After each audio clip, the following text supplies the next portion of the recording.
Good evening and a very warm welcome to Depot. Before we start, a little disclaimer. The event today will be recorded and live streamed. You won't be visible, but if you speak into the microphone, that will be recorded. So if you don't want to be recorded, just refuse the microphone when I bring it to you. The event today was organized in cooperation with the Angewandte Performance Lab. A very warm welcome to our guests as well. We're excited to have you here tonight. They will present and discuss the book Poetics of Listening. I'm looking forward to it and wish you a very engaging evening.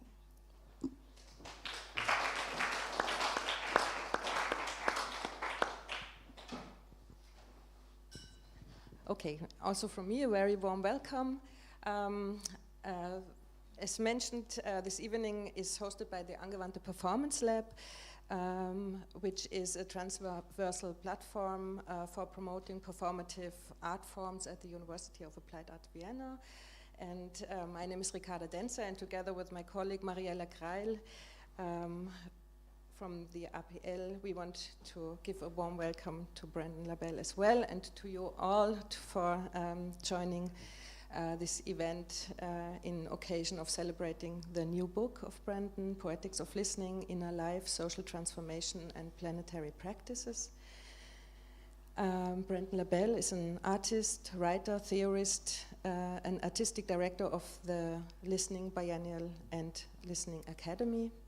His work focuses on questions of agency, community, pirate culture and poetics, which results in a range of collaborative and extra-institutional initiatives, including Community in Movement, the Living School, the Imaginary Republic, Dirty Ear Forum, Surface Tension, and Beyond Music Sound Festival.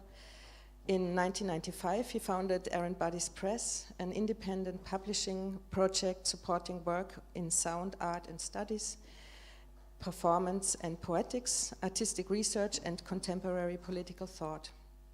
His publications, including beside this new publication, Poetics of Listening, from 25, is Dreamtime X, 22, Acoustic Justice, 21, The Other Citizen, 2020, Sonic Agency, Lexicon of the Mouth, Diary of an Imaginary Egyptian, Acoustic Territories, and Background Noise. Brandon will present the key ideas of his publication, and yeah, we give him a warm welcome.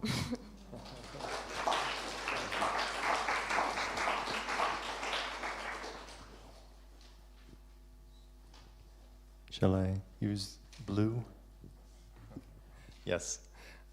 Thank you so much, really, for the warm welcome. Thank you for having me here.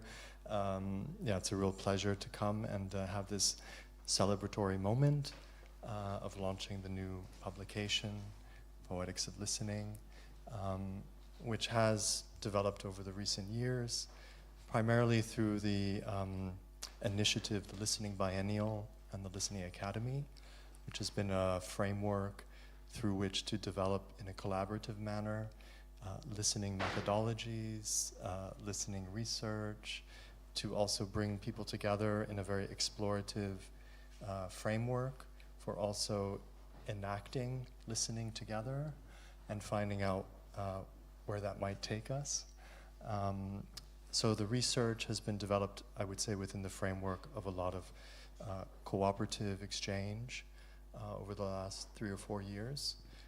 So I'm really pleased to be able to bring these ideas that have been circulating amongst those communities and bring it onto paper and share it further. So this is the first occasion where I have the chance to present the publication, so I really appreciate you coming and having this opportunity. So the publication is very much around the topic of listening, but also trying to think about that experience, think about that topic, also as a poetic proposition. So I thought to start we should have a poem. Oops. The shadows, the emptiness, this vibrant life and fragile idea.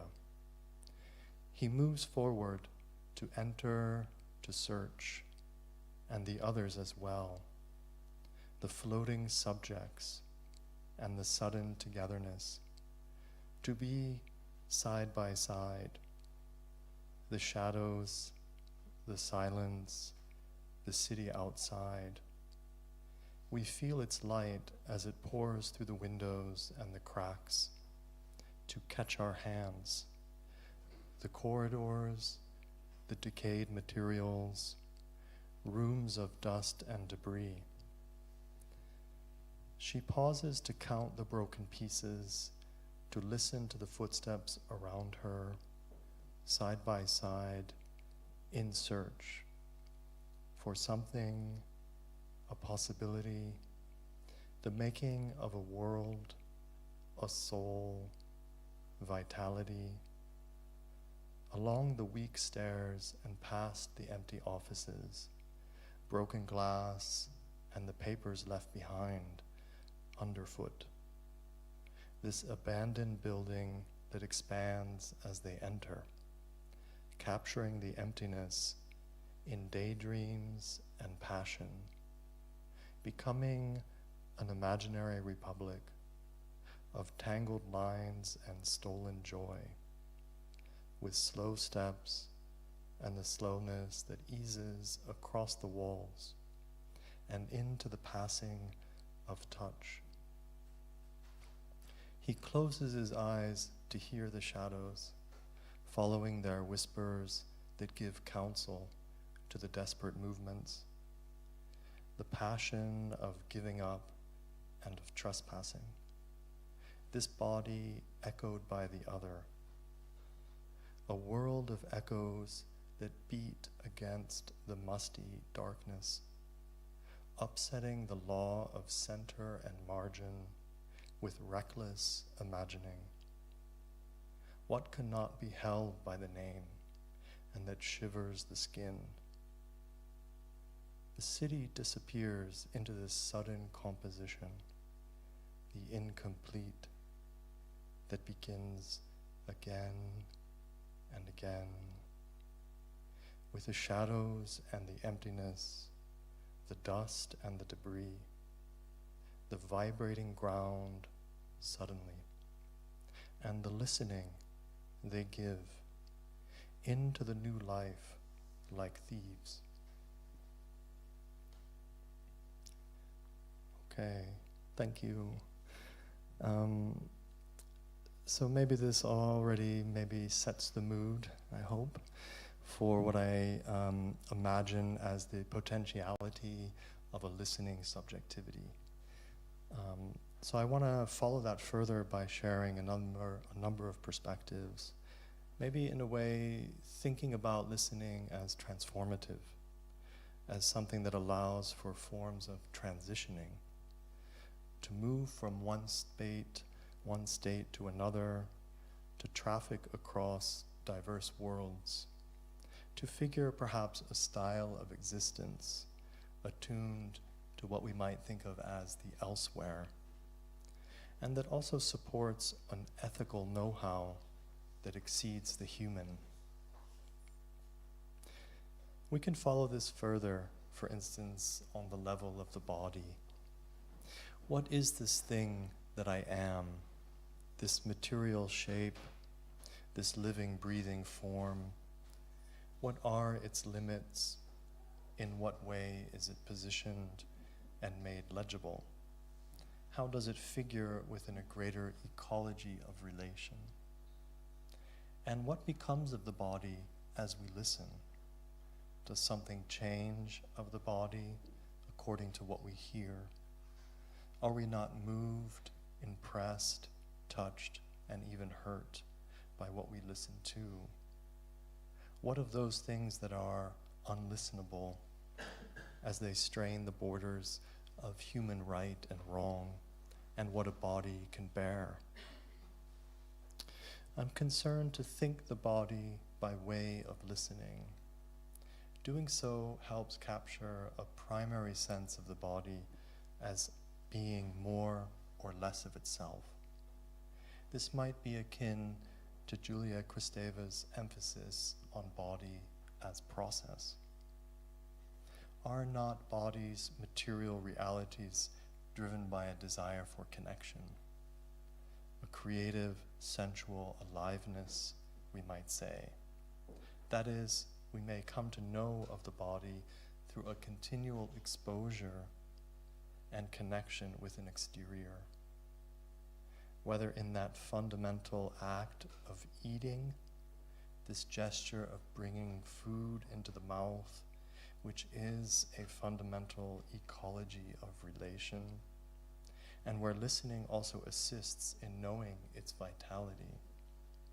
In listening to the body, one cares for its metabolism, and further to the desire and need for love, for being in touch, how the body finds support, a nurturing through loving or communal bonds, and which listening might be said to contribute in the tenderness of attention and the tending to the needs of others.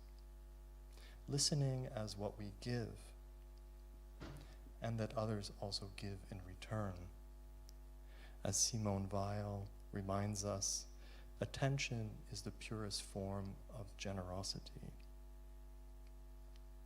Listening in this sense is figured as a form of care, from the inner life of health and healing to the intimacies that hold or support bodily being.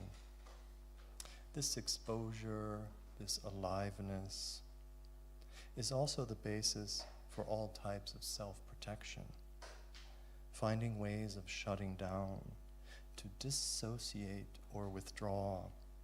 These are strategies or reflexes informed by listening's sensitivity or oversensitivity, by the intuitive knowing listening provides, a sensing, an oversensitivity. The body as process, as more and less of itself, is therefore captured as a biological and biographical reality to which listening greatly participates. This extends towards social worlds and the cultural languages through which belonging and recognition are sought, what we might call an economy of relation. This finds expression if we consider the ways in which hearing and being heard form the ground by which justice and social equality are measured. From challenges around the right to speak to the urgencies around being heard, there is a profound acoustic dimension, an acoustic imaginary, underpinning formulations of justice. To give room for others to speak is therefore deeply political, forming the ground of a democratic society.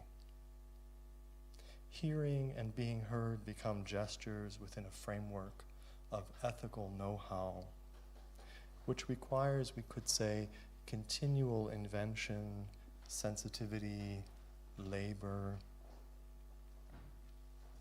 It is not always easy or possible to negotiate existing systems and scenes shaped by what we may call acoustic partitioning, and which mark out regimes of intelligibility, demarcating who or what is heard within particular environments.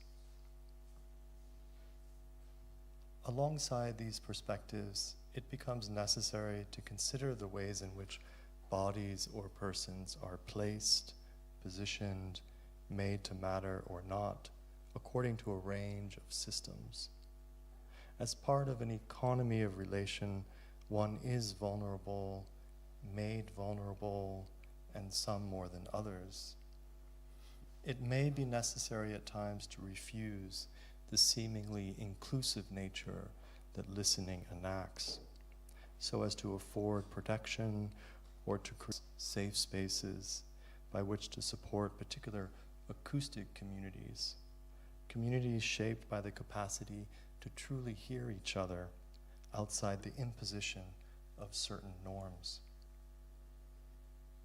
From the biological fact of aliveness to the social worlds of togetherness,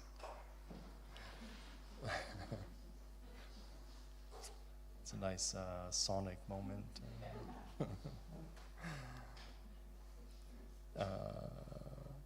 Yes. Listening comes to support intimacy and the health of relations, and furthermore, to the acoustic struggles around hearing and being heard. I'm tracing a story of listening as transformative, as contributing to embodied life, a care of the self, and the relations also so defining of our social lives. As well as we could say the struggles that may contend also with how certain systems or logics force the body to complete itself in certain ways. A Poetics of Listening is positioned as a framework by which to embrace that sense of transitioning that listening may afford, to move from one state to another, to traffic across diverse worlds, to figure a style of existence attuned to the elsewhere, and that supports an ethical know-how that exceeds the human. Here I want to interrupt myself and add something further. I want to also think listening or propose and remind ourselves that listening also extends beyond the ear. Rather, of course, listening as being transformative also evokes a scene of transition, making of the body a process, an exposure, and social world of ethical know-how that also may help us connect or commune or contend with things that are outside the ear. So I had the opportunity to collaborate for the last few years with a wonderful community of deaf performers in Brazil. And we've been exploring questions about deaf agency, thinking beyond the voice, and the conditions of listening or hearing that extend outside of the normative construct or configuration of what we know as hearing. So I'm going to share with you a short video that we produced together.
Okay.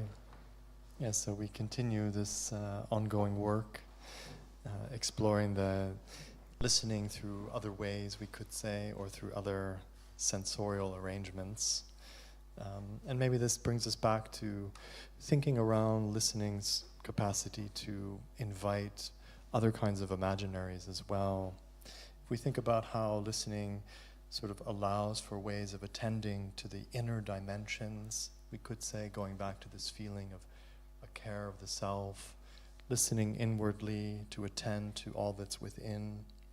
Also then to the attentional gestures that also support others being heard. Listening is transformative in terms of putting us in touch with the story of the body, the burdens and gifts, as well as the external worlds of social life, the languages and actions that work at belonging, participation, justice. Listening is so quiet and yet so profound, influential, supporting compassionate action, as well as attuning to the fostering of a common feeling. It returns us to the wakefulness or divine memory of the elemental body, the poetic knowledges and sympathetic currents that pass across matters and meanings. It is by way of listening that humans and more than humans may attune or find points of acknowledgement. From the deep to the shallow, the near to the far, the microbial to the cosmic, listening is what inclines toward a radical form of openness. Following these perspectives, I'm led to appreciate listening as poetic. Can we follow listening into a general poetic theory? If listening is there, quietly shaping our voices and existential meanings, and aiding in the expressivity and potentiality of a collaborative life, is it not suggestive for the figuring of a poetic knowledge, that is, a sympathetic form of knowing? Here I may follow poetics, as Fred Moten suggests, as the differential refusal to settle. Poetics as what interrupts the demarcations made between what counts as the rational and the irrational, the normal and the abnormal, that is neither sense nor nonsense, rather poetics as extra sense, even extra sensitivity, and as what keeps to the outside, that is fugitive. The poetic is what extends language beyond itself, or maybe deep within, figuring it as material, as a living being, therefore enriching precisely what is meaningful, nameable, and tellable. It is such fugitivity that I find in listening as well, and which I'll attempt to highlight with a few last reflections. Listening could be said to posit a relationality that is particular, one that extends the arena of the known by way of a continual exposure. As such, relationality prompted by listening is shaped by what I want to call the other. While listening supports all types of relationships, contributing to the conversations we have, the political acts of recognition, it does so by also exceeding what we know of relation. This might be akin to what Bracha-Ettinger terms relations without relating. Listening as putting oneself not only in front of, but also alongside others, even those we may not see. Within this scene of fugitivity, this veering to the outside, relation is not only the knowing of the other, but also brushing past, bumping into, even avoiding or escaping. It is to be put into a state of interruption, as listening is pressed by all this exteriority, the desires and demands of others, the languages and voices that may situate and place without calling me directly, the noises, the turbulences, as well as the gentle waves that support, as well as demand or detour the orientations of oneself.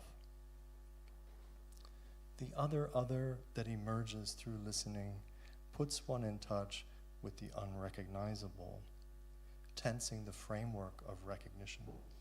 It tenses and therefore elaborates the languages of diplomacy, of collaboration, by always overhearing or hearing too much. It figures the outside that Moten describes as a scene of disruption and affirmative renewal, which we may also term the outer outside. From the body in process to the other, from holding and loving others to relations without relating, I'm tracing a story of listening as transformative, as fugitive, as what attends equally to the near and the far, as what asks of one to transition, to turn and to turn again, for the other demands something of me. It possesses me.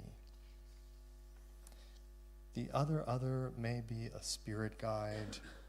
It may be an enemy. It may be what keeps one up at night. And it may be what soothes and supports somehow. It is always part of what constitutes the liveliness of things, the wild thunders, the creative metaphors, the urban myths, the boogie nights, and the painful losses. As such, a practice of listening is one that may turn the body as process into a craft, a know-how, taking the transitioning that is relations without relating as an ethics, a style of existence, and which assists in finding ways of inhabiting the outer outside to become a listener. Suggesting listening as practice, though, might require another understanding of practice in general. For what interests me is how listening is on the order of the multiple. If listening extends oneself toward others, toward what we know and not know, what are its limits? Practice in this sense might be closer to sensibility, the cultivation of a certain disposition. Not so much a position one adopts, a practice one enacts, a project, rather a tendency, a leaning. We might even call it a meditation, an inclination, listening rather as a state of mind, a way of being, or even a dance. As Michel Foucault suggests, listening may be a form of preparation for encountering the unknown to come. It is not so much something I do or not do. It is neither active nor passive.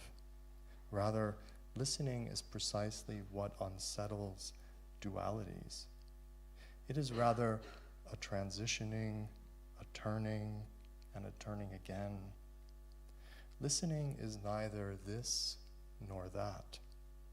It is an oscillation, an endless encounter. It is rather akin to what Giorgio Agamben calls whatever.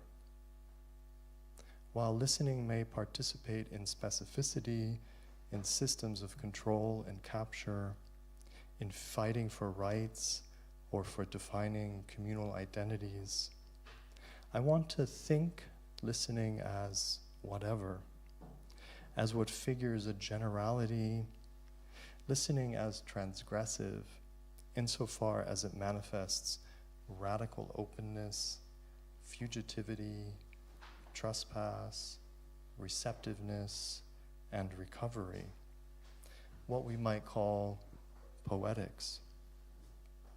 Here, listening as whatever is less concerned with difference as a relational structure, with differentiating friend from enemy, human from more than human, subject from object. This might be its ultimate political or even cosmic proposal, where listening assists in displacing what counts as us and them.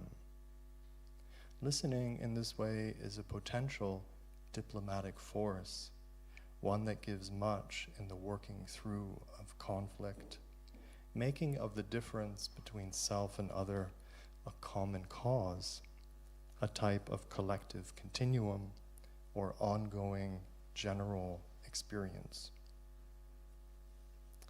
Following this story of a poetics of listening as fugitivity, listening may be said to move closer to that of daydreaming.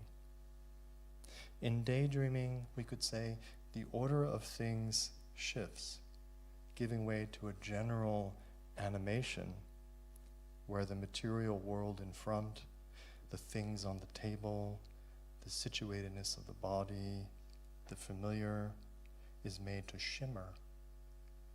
Daydreaming brings into contact the known with the unknown, the seen with the unseen, making it possible to traverse often entrenched lines of reason and a logic of objectivity. Daydreaming rather puts one onto the downhill path of consciousness, as Bachelard proposes. For one loses objectivity, all forward progression or sense of utility. Rather, to daydream is to lapse, to dream with the eyes open, giving way to a double consciousness. That is, a consciousness that shimmers by glimpsing what is here and there at the same time. What is in front, these things here, as well as their oneric or cosmological meanings. Daydreaming, which is the basis of poetic imagination, even a poetics, emerges as an art of noticing, and which leans or tends to seeing the life within the object, as Robin Wall Kimmerer suggests. It is to know by way of the inside, finding sympathetic partnerships with things, the animals, the invisible, all that hovers along the downhill path, the roots, as well as the airy whispers. To follow the downhill path of consciousness is to rediscover the really real. These are the stories poetry writes, inviting us into a cosmic experience, to glimpse the beauty of living things, in which objects emerge as subjects. Is not listening also a form of daydreaming, distraction, an art of noticing, one that moves across here and there, the near and far, that which is in front to that which is behind, a movement attuned to the really real? Poetry discovers, science proves, comments James Taylor. I might add that science is driven by the will to know, whereas poetry is driven by the will to listen. The daydreamer, as that poetic traveler touched by the cosmos, is fundamentally a deep listener. Daydreaming is not only a form of distraction, rather it is vital to working through what troubles us. It may assist in navigating the unspeakable, finding ways of holding the traumas and difficulties, the worries and concerns that occupy us, to listen into or with the silence so as to find orientation, giving way to movements of renewal, of recovery, and of connection. By listening, dreaming, we may learn the languages of the unconscious, the other, the trees, even the not yet. We may know of the body as process, as involved in an exterior always greater than ourselves, the outer outside. And we may elaborate a grammar of animacy by way of poetic knowledge, which is a sympathetic form of knowing, a knowing that sees the life within the object and that steps to the side of the rational and irrational. As a dear Iranian friend told me recently, we use poetry in order to speak when we are silenced. I'm encouraged to think the same of listening, to use poetry in order to listen with courage. A Poetics of Listening is posed here then as a celebration, an invitation, a daydream that shimmers knowing with unknowing, making it possible to transition from the other, the relations that exceed what I know, to processes of justice and the maintenance of life worlds that surround, as well as the deeply sensual power of associating otherwise. Listening is there as a poetic force of imagination and connection. Okay. Thank you very much. Thank you.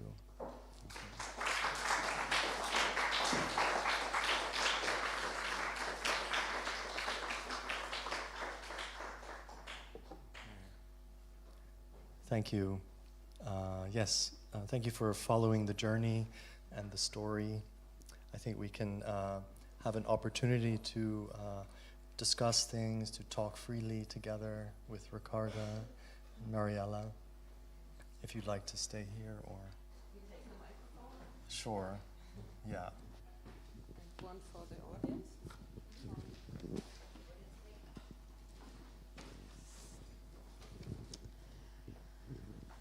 There's another one.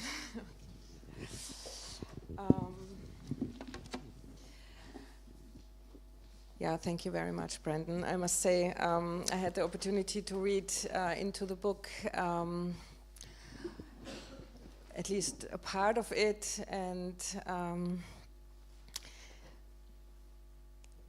while I was reading, there were really several sentences which really made myself kind of dwelling and changing also my thoughts and I don't know. I found myself in this, let's call it, setting of me, the reader, and the book, and it's not reading a form of listening as well. You write in the book, and then it comes to my mind that reading has this linear way, because we have the signs one by one, but then you make also a clear point that you say it's a difference between listening and hearing and sound, and it's quite interesting for me because the sound is a spatial, it spreads spatially, it's liquid, it has this other kind of way to be, let's say, recognized than the linear text. But you also suggest this kind of dualistic position listening takes, which I find quite interesting as well, because you find it also in the chapters of your book. You do the listening, I don't have the listening with, listening through, listening, let's say, you may have listening across, listening against, listening with. So you play this kind of, there is already this dualistic position. And then it comes to, then there's this Nancy sentence where he says, the listener and the listened to, this co-creation, there's the tension which comes to something else, comes to existence. And some other thoughts a bit later was Susan Sontag's Against Interpretation, where she claims instead of an hermeneutics of understanding, we need an erotics of understanding. So she claims the senses. Yeah, so the body also comes into game. And then one more quote, because I copy-pasted many of them, but the book is a type of ecosystem, one that awakens under listening's participation. So in the setting of me as the reader, me as the listener, and the book, I am already part of that ecosystem of the book. Is that a form of listening you were trying to talk about? Thank you, Ricarda. Yes, no, I appreciate your careful reading and spending time with the book and listening with the book. Yes, I think that ecosystem, I think I was very, perhaps even more so in this project than previous, perhaps. Really thinking quite carefully and sensibly about readers and about how we maybe perhaps sensing the listener that is there, that the book is an invitation to the listener, to bring you also into a space of listening. So feeling the voice, the written voice, my voice, as also something that is present in the lines, present in the writing, insofar as that there's a kind of collaboration, that I tried to sort of sense as I was working on it, collaboration with the listener, reader, and kind of feeling that, carrying that with me in the crafting of the writing. So I felt that very profoundly, I would say, and maybe that's just perhaps being increasingly immersed in the topic, so becoming much more involved in listening, and how that's also shaping my practice, or how I also feel myself as being a human these days, and feeling the urgencies around listening and that collaboration, that collaborative living that I feel is so necessary, and also profoundly joyful as well. And so there's the urgencies, and then there's the joyfulness as well. And so that ecosystem contains a lot of things. And so no, I appreciate that you found yourself in that ecosystem. And well, of course, I look forward to meeting you there and others as well. I would also have a question actually that is going beyond the text, because as a dancer, and I think I became a dancer because I tried to avoid language. I had the idea that I would not need to speak if I dance. And then watching the gestures on the video, you again expanded my reading towards the body. And when I look at the body of the text of the book, I found this little sign that is kind of structuring the book. And I was curious about that sign. Maybe you can say something about that. Yes, yes. The book has these what we can call these kind of breaks in the text, and they're marked by a graphic symbol. And I had, I think in writing the work, and again maybe it goes back to this sense of the listener that is there, following the writing, that we are journeying together, and these breaks are there to take a breath. They are there as a breathing space, inviting the listener to pause, to also have a break, have a moment of distraction, to look away from the book. So they were kind of listening, kind of like reminding of a kind of listening presence that were shaping the text. At least that's how I conceptualized it. And so then we came up with this very simple kind of graphic wave to kind of invite this space of listening. And I guess it kind of helped me also, keep close to listening. So kind of writing as a listener, I felt that was helpful to also for myself to have these moments of kind of breathing, of stopping, writing, and then kind of listening also to what was around me, listening to myself, listening to where I am in the text. So these moments were kind of non-verbal moments, non-linguistic moments seemed important. Maybe going back to your feeling for being a body and your relationship to dance, perhaps. Other ways of speaking, right? And I think perhaps there's this dance that goes on between wanting to also remind our cultures of speech of listening's place within those cultures, and how important it is to hang on to that as an element that is shaping those choreographies of dialogue that we are involved with. So to enter those dialogues as listeners is kind of part of the project as well. Yeah, and I was struck you were speaking about listening to the real.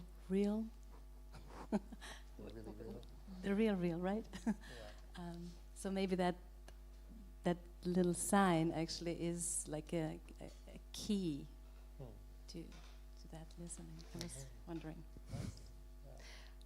Maybe because listening to the real, I can also add the question, because also entering the book, I encountered several figures, important figures in the context of psychoanalysis, from Freud to Lacan to Reich to Luce Irigaray, Benjamin. So that seems to be a context or like a field which really was important for you to write about. Can you maybe add one or two sentences? What are your thoughts about that?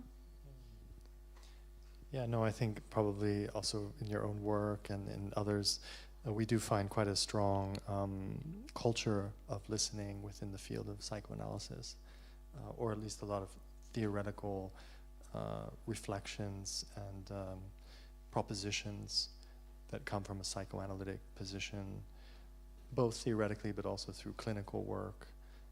So I do find that a great resource to learn from. So the book does contain quite a number of references and reflections following some of that work as a way to elaborate listening methodologies.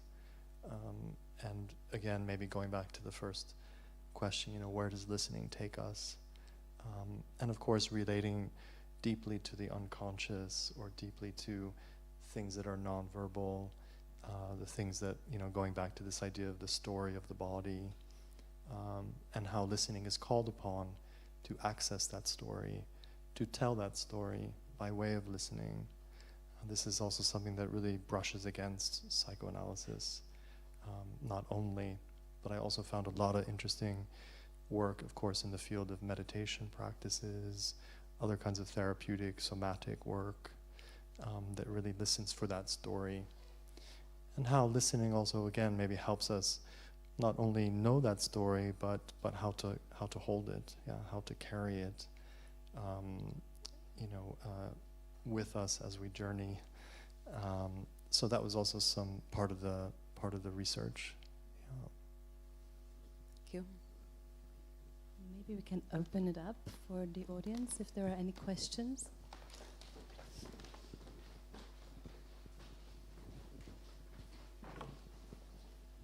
Hi. Hi. I just wanted to, it's not so much a question, but I wanted to underline something that really kind of made me a big impression, is about this comment from the Iranian friend that we write poetry when we are forced to be silent or where there is silent. Yeah. And there is something that I faced again really recently, and that's why it kind of struck me. In the borderland, for example, of Greece with Turkey, where I'm now doing my research, there is a minority. And there is also forced to be silent, or kind of they're self-imposing the silence through years of oppression. And then I was asking them, like, why there is this loud silence, as they explain, and they say, without poetry. And this is their way of being heard, in a way. And I find it really extremely interesting, and I'm also keep asking myself why, through poetry, someone can find an easier way to speak out or to be listened, and it's something that I want to underline in this discussion of listening. Thank you. Yeah, thank you for bringing that in, and sharing that story as well. I was very struck by my friend's comment, and but also maybe perhaps also touching upon the more generally echoing much of what has been interesting me about the poetic, or thinking the poetic in different contexts, not only in terms of listening. And I think, for myself, we could reflect a lot on that proposition, the way in which poetry may help or be there as a type of voice, a type of language, specifically when confronted with particular silences, or when confronted with that which is unspeakable or even unnameable, even going back to a kind of psychoanalytic or notion of the unconscious, or even maybe touching upon how we relate to the cosmological or that which is not human.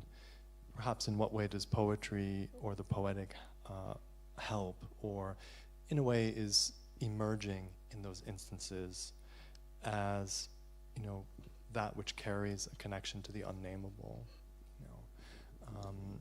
and that can also sort of, transform a lot in terms of how we understand the stories and the meanings and the kind of cultural experiences that we encounter or carry. If we think also the poetic as being connected to song, the way that songs also carry across communities, across generations, hanging on to those meanings, those sort of deep meanings of communities. Poetry is there to kind of carry those stories. So I think it not only helps with the silence, but it helps particularly in kind of communal sense, in conditions of oppression, to hang on to those stories. Yes?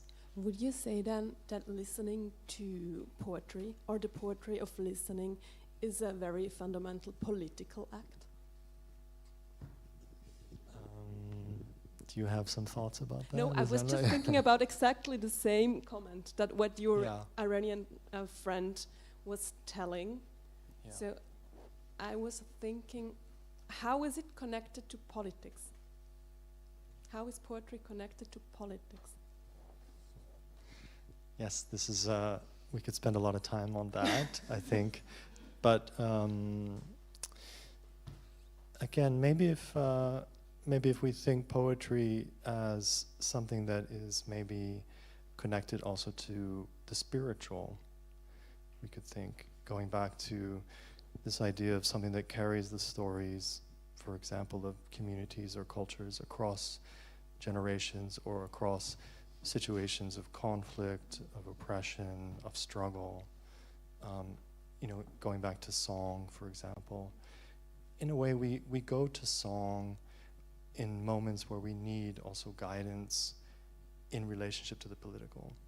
So we can think of many instances where, certain figures emerge within a political context that also carry a certain spiritual quality or a spiritual voice to kind of remind the political of what's really at stake, which is human lives.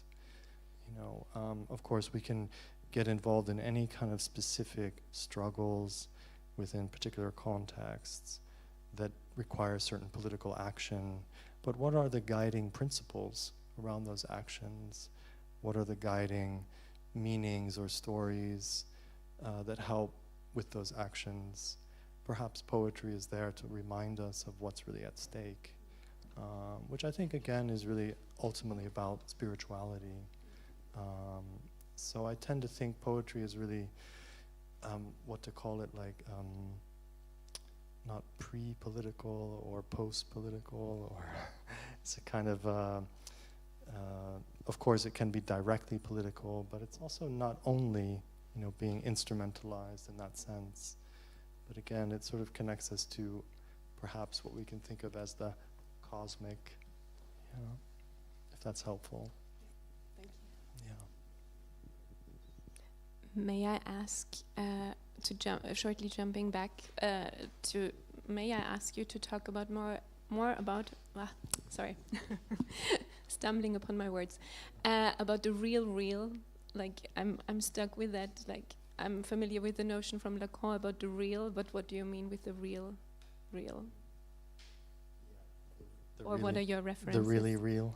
Really real. The really real. Yes, maybe this goes a little bit back to the previous question. What are those things that surround, for example, the political or real politics, for example? What are the dimensions, the qualities, the meanings that kind of are there in ways that also, I wouldn't say kind of transcend, but in a way open up an extra dimension to what we understand as the real, the kind of the realities that we struggle with. So maybe going back to daydreaming might help, to think, I don't know, who's a daydreamer here, or is anybody hanging on to that? I know it's increasingly difficult these days to daydream, because daydreaming requires boredom, and we're all so busy. So remember to be bored. It's very helpful to daydream. Daydreaming to maybe we wouldn't have to answer the question, what is the really real, if we were all daydreamers, because we would know the answer anyways. But it is those things, yes, that perhaps as Robin Wall Kimmerer also talks about, those kind of, those vitalisms, those animate qualities embedded within things, within what we understand as the real, that in a way are often overlooked, underappreciated, unobserved, unnoticed, that daydreaming allows us to re-recognize. Bachelard would call it the oneric, or we might think of it as again, going back to the spiritual question, as a kind of soul of things. And I think this is something that, for example, James Taylor wrote a wonderful book called Poetic Knowledge, where he talks about poetic knowledge as being, as what I tried to reflect upon as well, a sympathetic form of knowing. And he understands this as a knowing by way of the inside. So what does he mean by that? Knowing by way of the inside. So you could say that maybe perhaps it's a knowing by feeling, a knowing by feeling.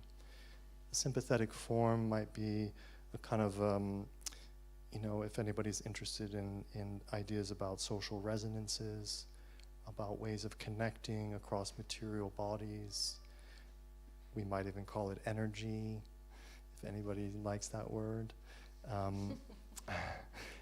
The energetic force, or what Jane Bennett calls currents of sympathy, if that's more helpful in our contemporary theoretical age, to call upon new materialism to help us talk about spirituality, even though they don't say it, it's all about that. So the currents of sympathy that connect bodies in a resonant fashion, and that influence through forms of, we could call gravitation or affect, all of these things that try to name the really real. Yeah. So the really real is exactly that, right? These kind of invisible, energetic currents that are passing across bodies. And we might even call it the unconscious, or we can think about it by way of daydreaming.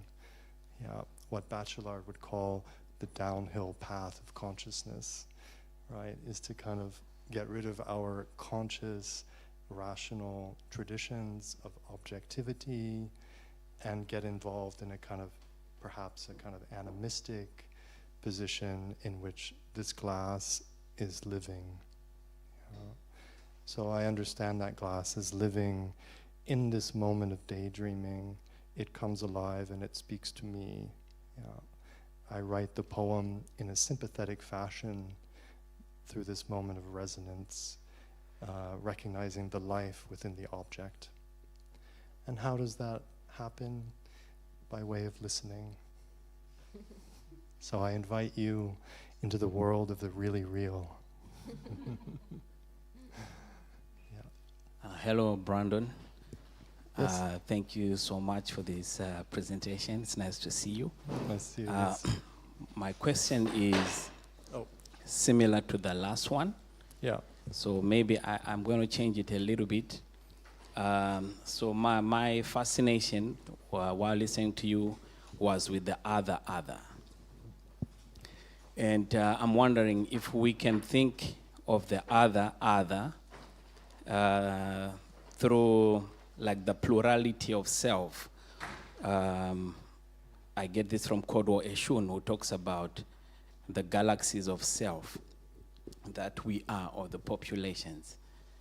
So yeah, I think you answered part of it through the question, but I'm wondering if we could think of the other in these ways too. Yeah, thank you for that. No, that's a lovely extension of the notion, thinking of the other as a multiple selves within. I think for myself, I was following it a little bit to try to understand, for example, the ways in which we can appreciate listening as being transformative. Again, maybe trying to think in what way does listening not only help us in terms of addressing others, in deepening relationships, in really knowing or being committed in an ethical sense to others, but also to appreciate how listening, maybe in that space of the really real, also pulls us quite far or elsewhere, or multiplies what we know as the other, or even what we know as relations. So I'm very interested in how the elsewhere that listening connects with also connects us to things that are beyond, or that, again, maybe as I was trying to express, kind of tense the idea or the framework of recognition. So I was playing a little bit with the idea of the unrecognizable, and maybe perhaps listening is there also to kind of help with those kind of connections, or those sense of there being an elsewhere that also troubles our kind of framework of logic, or our framework of the knowable. So to listen in ways that also are quite expansive. And the other as a kind of figure that of course can't be named otherwise, that challenges us but also invites us to also other ourselves, right? To maybe, as you say, have a feeling for that multiplicity that is always already there anyways. So that was sort of somehow what I was feeling about that.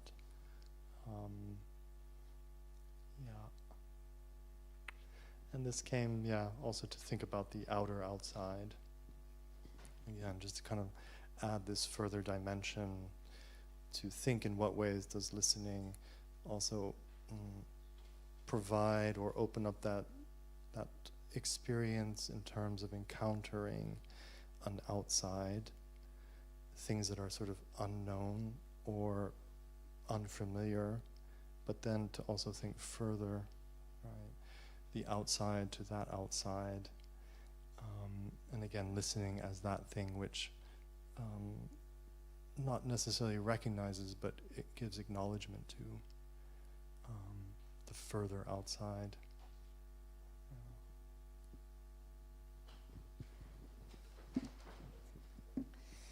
I have a bit of critical question, because I wonder, I can really relate to this poetry as being a way of grasping injustice and digesting it and so on.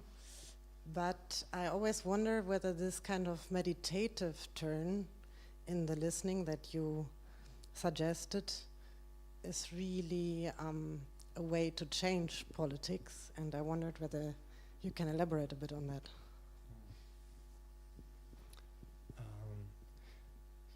Yes, maybe if I follow, so thinking in what way listening can intervene within sort of states of the political, or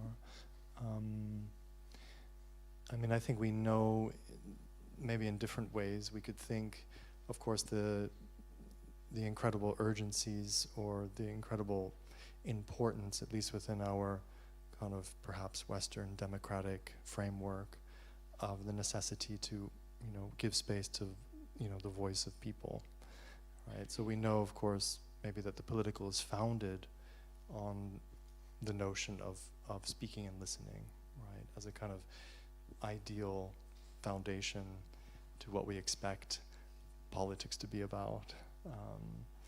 And of course, maybe that is there also to hang on to and to remind us, of what it's all, or how, in what way it may function or should be functioning.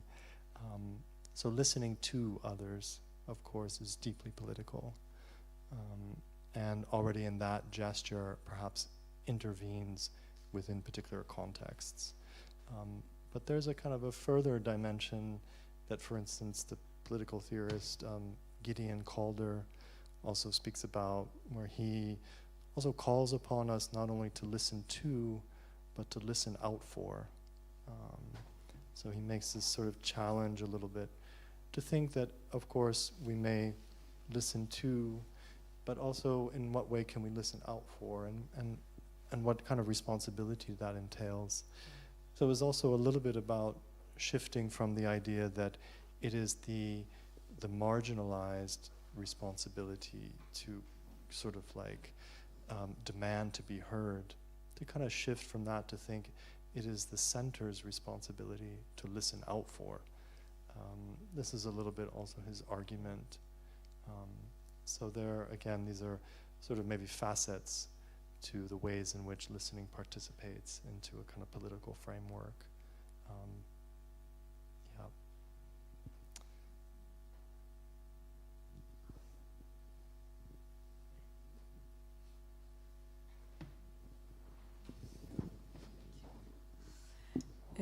I was curious about the workshop or the work that you did in Brazil. If you could talk about a bit the process and how did you get in this reflection together? Yeah. Well, I had the chance. I've been working with a community in Brazil for a few years now.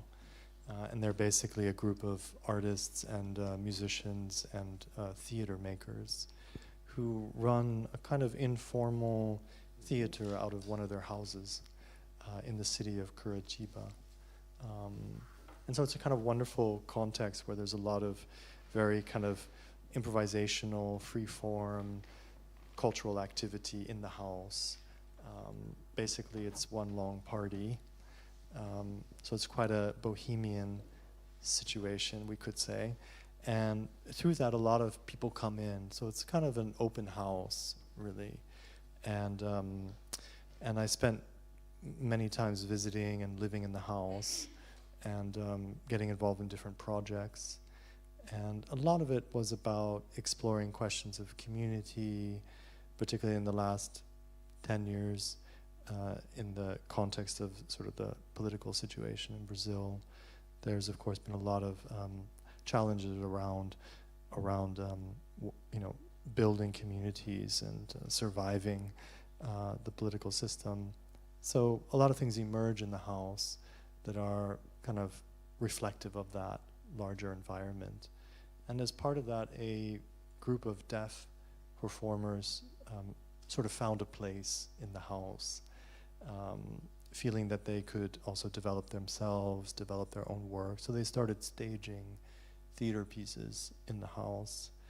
And it's been quite beautiful because now there's been a number of festivals in the city at the National Theater featuring deaf theater groups that really originated in the house. so I was there and had the chance to have these encounters as well. And I started writing at that time as part of a previous book called Acoustic Justice. I was writing a chapter on deafness. And while I was writing that, I was in Brazil and working with this deaf theater group along with my friends.